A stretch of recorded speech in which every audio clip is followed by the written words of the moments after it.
Magali.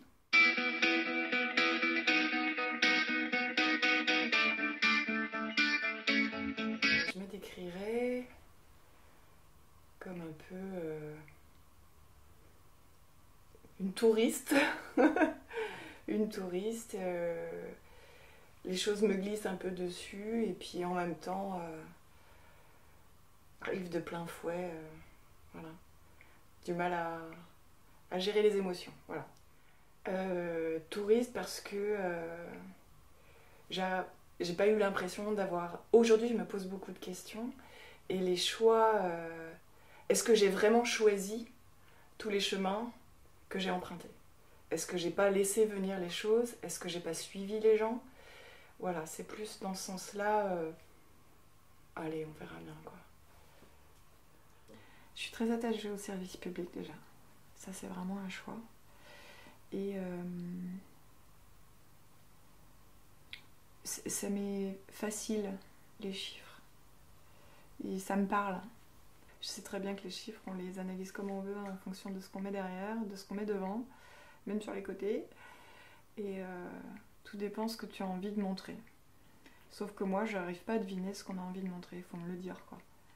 Tu me le dis, ok, je le fais. Je suis en capacité. Mais je peux pas deviner. C'est pas possible. Je ne comprends pas quand il y a des sous-entendus, quand il y a des... Par exemple, dans mon travail, on me demande c'est ce qu'on me demande depuis 1 an et demi, 2 ans maintenant, d'avoir une dimension politique. C'est juste impossible pour moi. C'est-à-dire que les sous-entendus, les choses qui ne sont pas clairement dites, je ne comprends pas les intentions. Si les intentions sont bonnes, tant mieux, ça passe. Mais si les intentions sont pas honnêtes, je ne les vois pas. Et du coup, ça pénalise ceux qui le sont, qui sont honnêtes. Et du coup, pour faire une égalité de traitement, c'est impossible, quoi. Impossible. Et j'ai du mal à faire les choses par moi-même, on va dire. Pourtant, je fais beaucoup de choses par moi-même, mais de prendre une nouvelle direction, il faut quand même que je sois accompagnée. Moi, j'ai besoin de quelqu'un pour faire les choses. Je ne me vois pas faire un truc pour moi, ou j'en vois pas trop l'intérêt, même s'il faut que je sois honnête avec soi-même, certes, mais pour moi toute seule, moi ça m'intéresse pas. Mais le partager avec quelqu'un, notamment Emmanuel,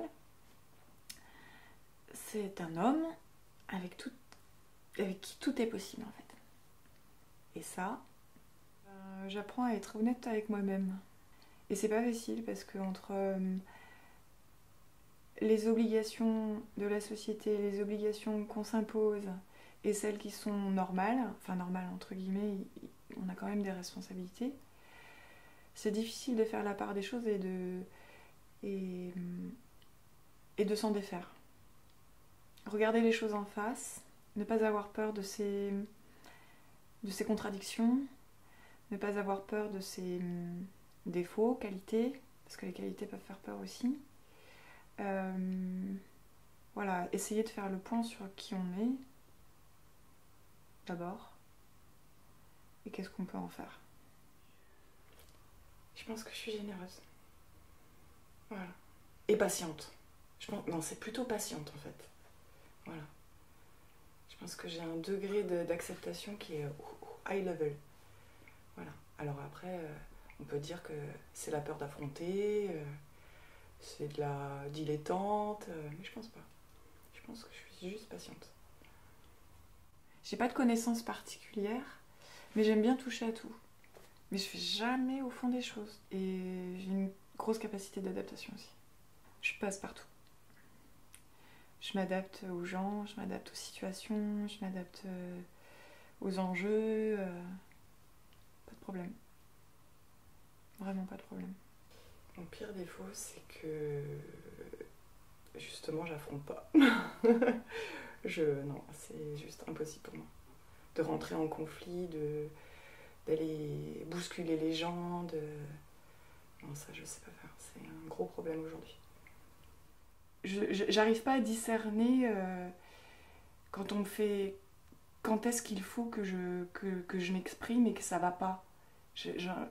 C'est toujours à rebours que je me rends compte qu'effectivement, il y a un truc qui cloche. Je vois jamais pas le mal, mais l'entourloupe, quoi, ou...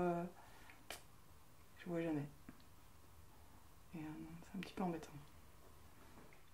Lire. Lire, ça me procure... vivre des vies par procuration, c'est très réconfortant. Alors de la joie, je sais pas si c'est vraiment de la joie, mais en tout cas du bien-être, ça c'est sûr. Et de la joie, rigoler. Quand on part en fou rire, ça c'est... Voilà.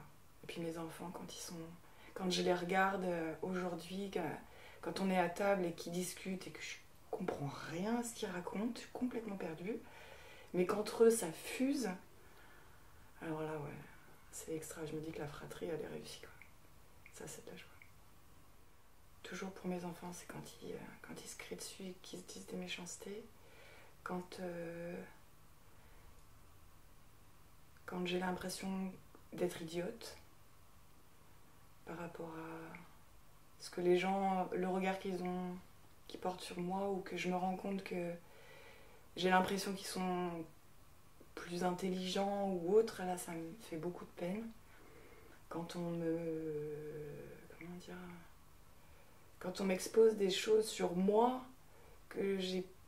dont j'ai pas conscience et que j'ai l'impression que c'est injuste.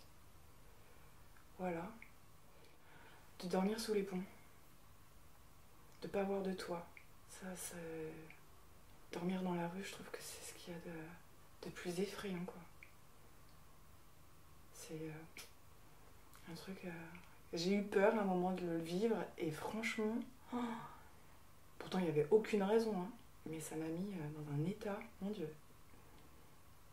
Ce qui me met en colère... Alors, il n'y a pas grand-chose qui me met en colère. Pas grand-chose, en fait. Juste l'injustice, peut-être. Quand j'ai pas réussi à me faire comprendre, ou quand je comprends pas la personne qui est en face de moi et qu'il n'y a pas d'issue, quoi. Ça, c'est... De pas avoir plus voyagé. Voilà. De pas avoir fait des choix en pleine conscience. Voilà, ça c'est des choses que j'ai comprises récemment, la pleine conscience. C'est un truc... ça a été une révélation pour moi. D'être sur le moment présent et d'intérioriser la question et de faire des choix, même si le choix que tu fais ne te convient pas, tu sais pourquoi. Tu te laisses pas embarquer dans quelque chose que tu n'as pas intériorisé, ou voilà. D'être vraiment dans le moment présent et de choisir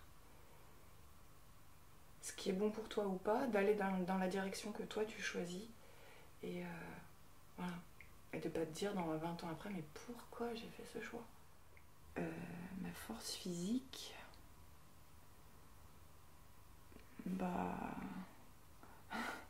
ce que mon corps me permet.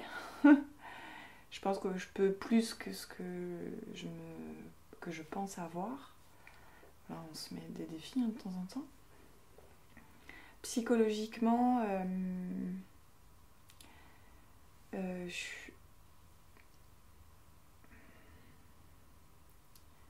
pense que je suis capable de beaucoup, mais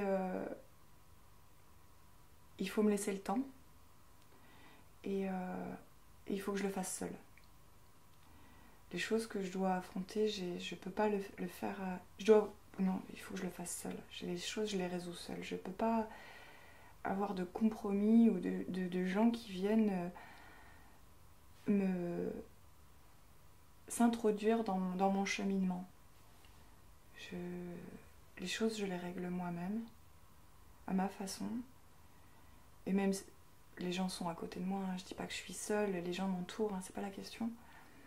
Mais il faut que je le fasse seule. J'arrive pas à les résoudre en pensant à ce que les autres feraient ou autre, c'est pas possible. Et c'est ce que j'ai fait jusqu'à présent. Et c'était dur, mais c'était à ma manière, quoi. L'air de rien, on m'impose pas grand-chose. Voilà. Et je pense que ça, c'est peut-être une force, effectivement. Je me laisse pas fléchir, même s'ils ont... Je pense que les gens ont peut-être l'impression que je suis faible ou autre, mais au bout du compte, j'arrive souvent à mes fins quand même. Si j'amène mon équipe quelque part ou mes enfants, enfin sur un chemin, j'entends, faudrait faire ci, faudrait faire ça. Ok, bon, on va le faire à ma manière douce, bien entendu. Et souvent, ça fonctionne. Alors je pense à être intuitive en fait, et elle m'aide dans le fait de toujours par rapport aux gens, de sentir ce que les gens ressentent et de pas, comment dire, même si c'est négatif, ça m'aide à comprendre et pas à juger en fait. Je sais pas comment dire. C'est pas une question de pas s'impliquer, c'est dire de prendre la chose telle qu'elle est. Et bah voilà. Et ça, je pense que ça m'aide. Je pense que c'est quand même une force de pas se mettre en colère, de pas avoir de ressentiment, et de pas être tout le temps dans le il faut faire ci, il faut faire ça, c'est pas normal. C'est fatigant. Alors physique, j'allais dire j'ai tout le temps mal au ventre. Donc je pense que ça c'est constant, ça laisse. Voilà. Et physique, ouais, c'est juste ça, je pense que c'est l'expression de mes difficultés. Et psychologique, j'ai peur en permanence. Voilà. Ça, c'est la peur, la boule au ventre, que je pense que ça revient au même. Voilà. Psychologique, ouais, le fait de tout le temps avoir peur. De tout le temps avoir peur de se tromper, de prendre des risques, de se lever le matin, des fois. C'est pour ça que la lecture, c'est d'être dans un cocon, là, et de vivre plein de vie par procuration, c'est trop bien. Alors quand je ne travaille pas, aujourd'hui je vais voir mon compagnon à Arles. Je m'extrais de mon quotidien. Il vient très peu à la maison parce que j'ai besoin de m'extraire de mon quotidien. C'est ma bouffée d'air. Actuellement, on va beaucoup dans les marchés, les puces et compagnie. On discute. On rénove une maison. Enfin, lui rénove et moi, je l'accompagne. Je fais du kayak quand je peux. Je lis. Là, j'ai besoin d'être seule et de calme, relativement régulièrement et souvent. Voilà. Et ça, c'est mon moyen d'oublier, de faire le vide, quoi.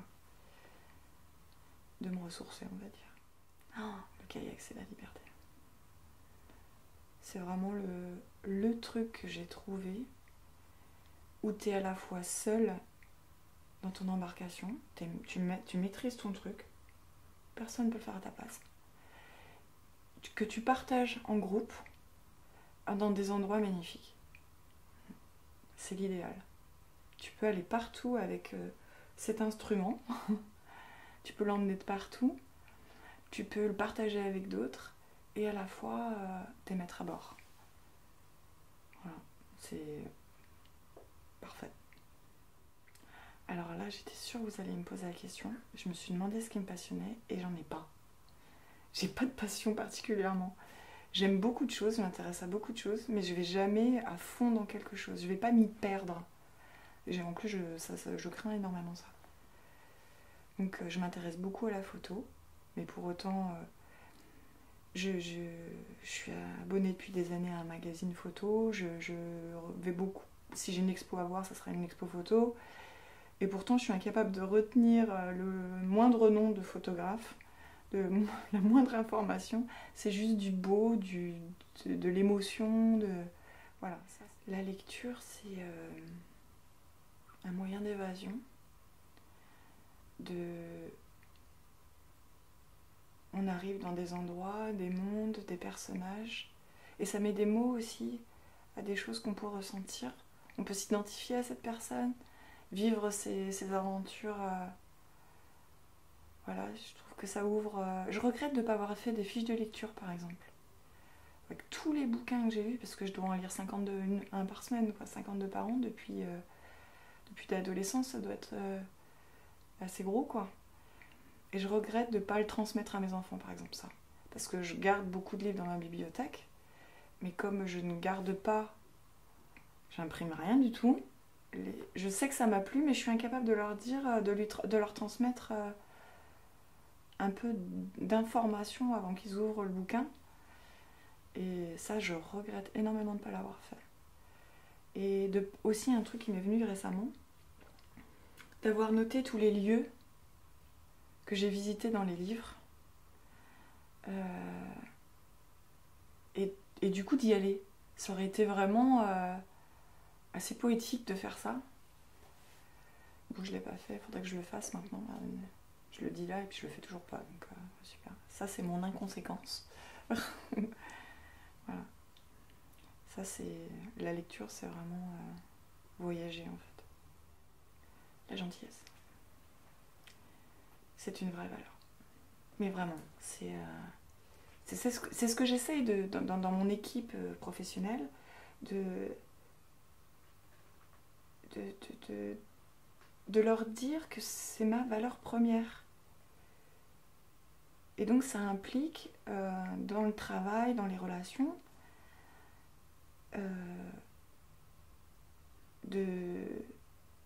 comment dire, ça va au-delà de la bienveillance. La bienveillance, il y a quand même une intention, il y a quand même, c'est quelque chose d'assez réfléchi finalement.